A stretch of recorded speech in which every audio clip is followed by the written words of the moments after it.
नमस्कार। आज हम बात कर रहे हैं एरर कोड के बारे में। एयर कंडीशनर में जो एरर कोड आते हैं एक्चुअल में वो एरर कोड क्या होते हैं, कैसे उनको रीड करते हैं, उसके बारे में बात करेंगे। और एक इम्पॉर्टेंट एरर के बारे में बात करेंगे जो कि सबसे ज़्यादा आता है और सबसे ज़्यादा लोगों को परेशान भी करता है। तो बात करते हैं एरर की। एरर का मतलब होता है अगर हम हिंदी में देखें तो एरर का मतलब होता है गलती।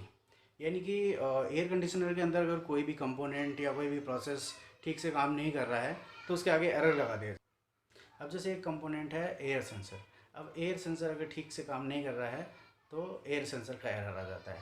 यानी कि एयर सेंसर जिस काम के लिए लगाया गया है अगर वो काम ठीक से नहीं हो रहा है या पूरा नहीं हो रहा है, एयर सेंसर ओपन है या शॉर्ट है, तो एयर सेंसर का एरर आता है।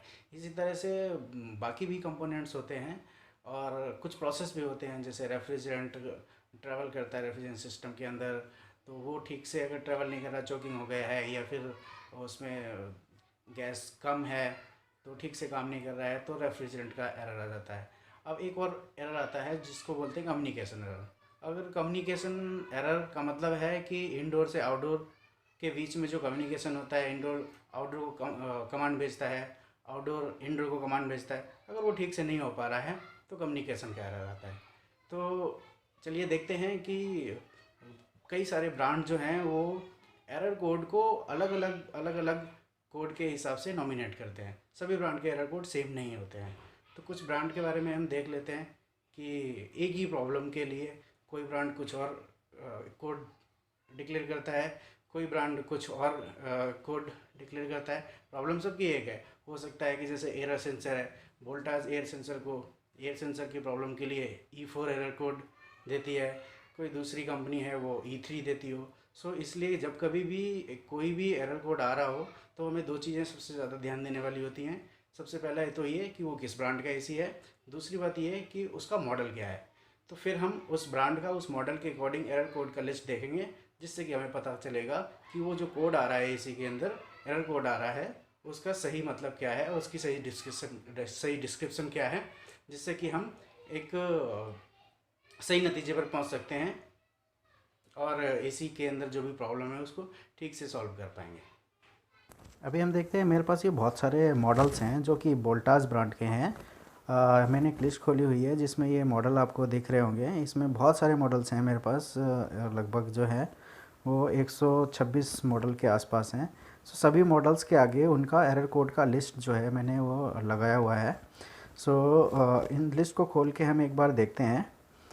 सपोज़ हम लास्ट में देखते हैं कि ये वाले जो हमारे मॉडल हैं, ये जो मॉडल्स हैं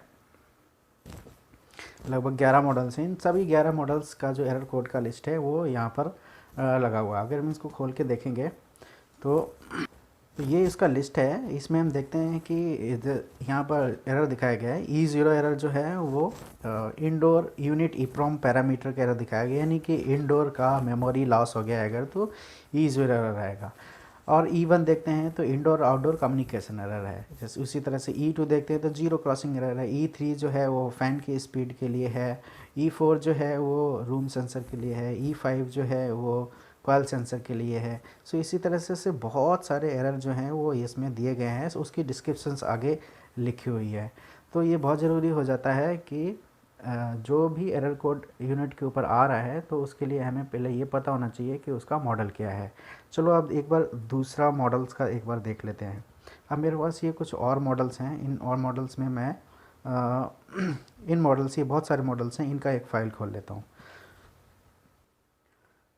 तो ये इसका फ़ाइल है। यहाँ हम देखते हैं कि डबल ई एरर जो है वो आता है इंडोर ई फॉल्ट, यानी कि इंडोर की EEPROM प्रॉब्लम है, यानी कि इंडोर का मेमोरी लॉस हो गया है, तो उसके लिए डबल ई आएगा। E1 देखते हैं तो फ़ैन का प्रॉब्लम है, अगर इंडोर के फ़ैन में कुछ प्रॉब्लम होगा तो E1 एरर आएगा। ज़ीरो क्रॉसिंग एरर E2 के लिए है, E2 ज़ीरो क्रॉसिंग के लिए है।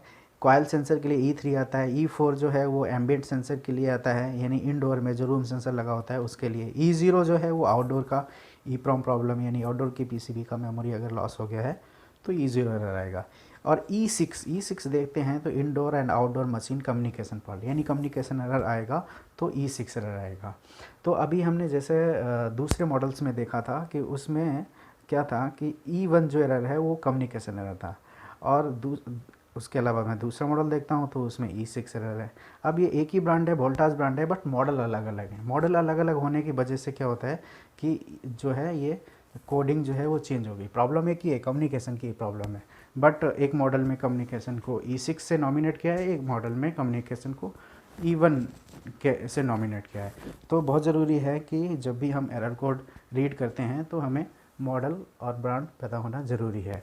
सो अभी हम देख लेते हैं बहुत कुछ ब्रांड्स हैं जो देख लेते हैं कि एक कम्युनिकेशन एरर को किस किस कोड से नॉमिनेट करते हैं। तो यहाँ हम देख रहे हैं कि हमारे पास बहुत सारे ब्रांड हैं, वोल्टास है, LG है, डाइकन है, सैमसंग है, ब्लू स्टार है, हिटाची, करियर, गोदरेज, सैन्यो।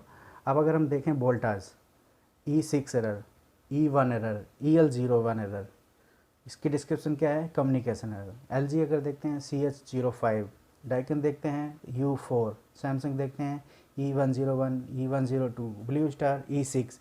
ये जितने भी मॉडल हैं इन सब में जो एरर शो कर रहे हैं इन सब का मतलब कम्युनिकेशन एरर है। यानी प्रॉब्लम सिर्फ एक ही है, लेकिन ब्रांड जो है वो उस प्रॉब्लम को अपने अपने हिसाब से कोडिंग कर रहे हैं, अपने हिसाब से नॉमिनेट कर रहे हैं। तो चलो हम एक बार देख लेते हैं कि कम्युनिकेशन एरर जो है वो किन किन वजह से आता है, क्योंकि एक कम्युनिकेशन एरर ही ऐसा मुश्किल प्रॉब्लम है जो आजकल टेक्नीशियंस को ज़्यादा परेशान करता है। जितने भी टेक्नीशियंस हैं इन्वर्टर AC रिपेयर करने वाले, उनके सामने जो सबसे बड़ी प्रॉब्लम होती है वो यही होती है कि कम्युनिकेशन एरर आया तो उसको कैसे सॉल्व करें, क्योंकि इसमें कोई पार्ट तो ख़राब है नहीं। अब पार्ट अगर ख़राब भी है तो उसको डायग्नोज कैसे करें। कम्युनिकेशन एरर कोई सिंगल पार्ट ख़राब होने की वजह से आता नहीं, कि इंडोर में या आउटडोर में कहीं पर भी कुछ भी प्रॉब्लम होने की वजह से कम्युनिकेशन एरर। तो कैसे आइडेंटिफाई करें कि कम्युनिकेशन जो एरर आ रहा है वो किसकी वजह से आ रहा है। तो कुछ छोटे छोटे पॉइंट्स हैं मेरे पास जो मैं आपको साथ शेयर करना चाहूँगा कि कम्युनिकेशन एरर जो है वो किन किन रीजन से आ सकता है। तो सबसे पहले देखते हैं matching code CPU of indoor and outdoor. इसमें क्या होता है कि सभी जो एसीज होते हैं उसमें एक इंडोर होता है, एक आउटडोर होता है, और उन सब में उनका कोड अलग अलग होता है, उनके सीरियल नंबर अलग अलग होते हैं, बट एक नंबर ऐसा होता है जो दोनों का एक ही जैसा होता है, यानी कि CPU कोड। कुछ मॉडल में CPU कोड बोलते हैं, कुछ मॉडल में कुछ और बोलते हैं। CPU का मतलब होता है कंप्लीट बिल्ट यूनिट। तो अगर हम देखेंगे इसका कोड अलग है, इसका कोड अलग है, ये आउटडोर है, ये इंडोर है, इसका सीरियल नंबर अलग है, इसका सीरियल नंबर अलग है, लेकिन दोनों का जो CPU कोड है वो सेम है। अब दोनों का CPU कोड सेम होने का मतलब ये है कि ये वाला इंडोर ये वाले आउटडोर के साथ में सिंक किया गया है। तो अगर ये दोनों का कोड सेम रहेगा तो उसमें कम्युनिकेशन एरर नहीं आएगा। अगर ये दोनों सेम नहीं है तो कई बार क्या होता है कि जब एक नया AC कोई डीलर डिलीवर करता है और एक ही गाड़ी में कई सारे यूनिट इंडोर के हैं, कई सारे यूनिट आउटडोर के हैं, तो इसका इंडोर उसका आउटडोर किसी कस्टमर के घर पर डिलीवर हो गया और कोड मैच नहीं किया, तो इस तरह की प्रॉब्लम आती है। तो इंस्टॉलेशन करते समय सबसे पहले ये चेक करना चाहिए कि दोनों का CPU कोड मैच कर रहा है या नहीं कर रहा है। अगर ये मैच नहीं कर रहा है तो कम्युनिकेशन एरर आएगा। दूसरा समझते हैं। दूसरा पॉइंट होता है line neutral main connection should be as per the parameter. So हम देखते हैं कि जो इंडोर में हमारी मेन लाइन आता है स्टेबलाइज़र से आता है, और स्टेबलाइज़र से पहले MCB में आता है। तो स्टेबलाइज़र से जो मेन सप्लाई हमारी इंडोर में आ रही है उसमें लाइन, न्यूट्रल और अर्थ तीनों जो हैं वो ठीक से होने चाहिए। ठीक का मतलब ये है कि जो इसमें वायर है ब्राउन वाला, ब्राउन नॉर्मली जो है वो लाइन होता है, और ब्लू वाला जो है वो नॉर्मली न्यूट्रल होता है, और ग्रीन जो है वो अर्थ होता है। सो रेड या ब्राउन बार पे ही लाइन होना चाहिए। तो ये प्रॉपर तरीके से चेक कर लो लाइन टेस्टर से या मीटर से कि ब्राउन वाले बार पे ही लाइन आ रही है या नहीं आ रही है, कहीं वो इंटरचेंज तो नहीं है, क्योंकि कई बार पीछे से लाइन न्यूट्रल इंटरचेंज आते हैं तो इधर भी इंटरचेंज हो जाएंगे। तो वो इंटरचेंज नहीं होना चाहिए, ब्राउन वाले वायर पे ही लाइन होना चाहिए और ब्लू वाले पे ही न्यूट्रल होनी चाहिए। अगला पॉइंट है proper earthing is very important end voltage should be 220 to 240 volt. इसमें हम देखते हैं कि हमारा जो हम मेन सप्लाई आती है उसमें अर्थिंग जो है वो बहुत महत्वपूर्ण रोल निभाती है। इन्वर्टर AC में अर्थिंग होना बहुत ज़रूरी है, क्योंकि क्या होता है, इतना बड़ा सर्किट है, इसमें बहुत सारे कंपोनेंट्स काम करते हैं, कहीं पर भी वोल्टेज अगर लीक करती है, सो जो लीकेज वोल्टेज होती है वो पूरे सर्किट में घूमती है। अब इन्वर्टर एसी में क्या होता है, इंडोर से आउटडोर, आउटडोर से इंडोर जो है ना, वो कमांड आती जाती रहती हैं, वो सिग्नल्स होते हैं, और उन सिग्नल्स के बीच में ये जो लीकेज वोल्टेज है अगर आ जाती है तो वो सिग्नल्स को डिस्टर्ब करती है। सो कम्युनिकेशन ठीक से पास नहीं हो पाता इंडोर से आउटडोर, आउटडोर से इंडोर के बीच में, तो फिर कम्युनिकेशन एरर आता है। तो उसके लिए क्या होना चाहिए कि अर्थिंग जो है वो प्रॉपर होनी चाहिए। अब अर्थिंग चेक करने के बहुत सारे वीडियोज़ ऑलरेडी अवेलेबल हैं यूट्यूब पर, बट फिर भी मैंने एक मेथड आसान तरीके से समझाता हूँ कि सबसे पहले आपको लाइन न्यूट्रल के बीच में वोल्टेज चेक करनी है, उसके बाद लाइन और अर्थ के बीच में वोल्टेज चेक करनी है, जो थोड़ी सी ज़्यादा होनी चाहिए अगर प्रॉपर अर्थिंग है। तो अगर वोल्टेज लाइन न्यूट्रल के बजाय लाइन अर्थ में कम आ रही है तो इसका मतलब वो अर्थिंग वीक है। अब कि जितना कम आएगा उतना ज़्यादा वीक है। और उसके बाद फिर हम अर्थ और न्यूट्रल के बीच में वोल्टेज चेक करेंगे, जो कि 5 वोल्ट से ज़्यादा नहीं होनी चाहिए, तो लेस देन 5 वोल्ट होनी चाहिए। अगर 5 वोल्ट से ज़्यादा आ रही है तो इसका मतलब जो है कि वो अर्थ जो है वो लीक, अर्थ जो है वो वीक हो गया है, जिससे कि लाइन जो है वो लीक हो रही है, तो वो आपको प्रॉब्लम क्रिएट करेगा। अगला पॉइंट जो है, इंडोर और outdoor connection should be in sequence. इसका मतलब ये है कि लाइन इंडोर से आउटडोर के बीच में जो हम केबल कनेक्ट करते हैं उसमें 4 कोर होती है, एक लाइन, एक न्यूट्रल, एक अर्थ और एक सिग्नल के लिए। सो वो प्रॉपर होनी चाहिए, लाइन से लाइन कनेक्ट होना चाहिए, न्यूट्रल से न्यूट्रल कनेक्ट होना चाहिए और सिग्नल से सिग्नल कनेक्ट होना चाहिए। सो वो इंटरचेंज नहीं होना, जैसे लाइन से लाइन कनेक्ट करना है, न्यूट्रल से न्यूट्रल कनेक्ट करना है, सिग्नल से सिग्नल कनेक्ट करना है और अर्थ से अर्थ कनेक्ट करना चाहिए। लाइन न्यूट्रल आपस में इंटरचेंज नहीं होना चाहिए। अगर लाइन न्यूट्रल इंटरचेंज होते हैं तो भी कम्युनिकेशन एरर आएगा, और अर्थिंग तो बहुत ज़रूरी है। अगला पॉइंट समझते हैं, joint should not be there in connecting wire for indoor to outdoor.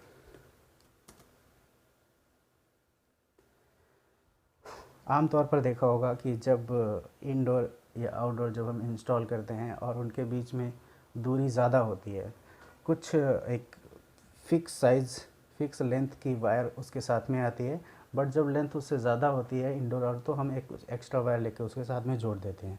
सो वो जॉइंट जो है वो भी कम्युनिकेशन में प्रॉब्लम क्रिएट करता है। तो इस तरह से जॉइंट बिल्कुल भी नहीं होना चाहिए। इंडोर से आउटडोर को कनेक्ट करने के लिए कंप्लीट एक सिंगल वायर होनी चाहिए, बीच में जॉइंट नहीं होना चाहिए बिल्कुल भी।